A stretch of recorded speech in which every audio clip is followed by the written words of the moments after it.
Assalamualaikum, bersama saya Nur Afifah Fatia, wartawan Sport TV. Sekalinya on the spot. Pada hari ini berlangsungnya majlis perpisahan Ustaz Firman dan Ustazah Hidayah. Mari kita saksikan liputan yang telah kami sediakan.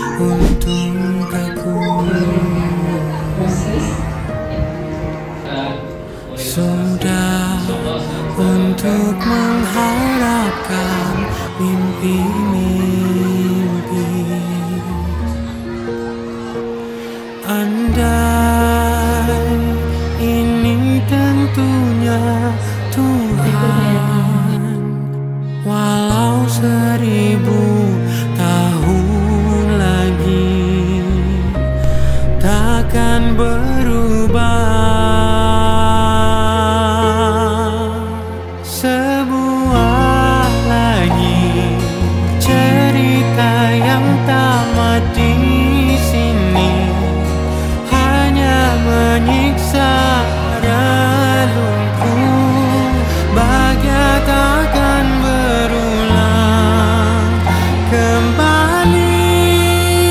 Sebuah cinta yang tercela dan menyendiri, dan akhirnya kan berundur. Cinta aku terhenti di sini. Assalamualaikum, saya Ustazah Nik dari Kafa. Ingin mengucapkan tahniah kepada Ustaz Firman dan Ustazah Hidayah kerana ditukarkan ke sekolah baru.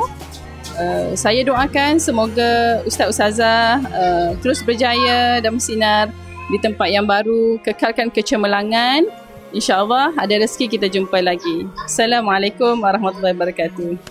Assalamualaikum, saya Aris dan Fatih mengucapkan selamat tinggal Ustaz Firman. Kalau panjang umur boleh jumpa lagi.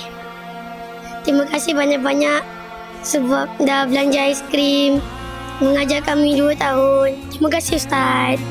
Yang tamat di sini hanya menyiksa relungku, bahagia takkan berulang kembali.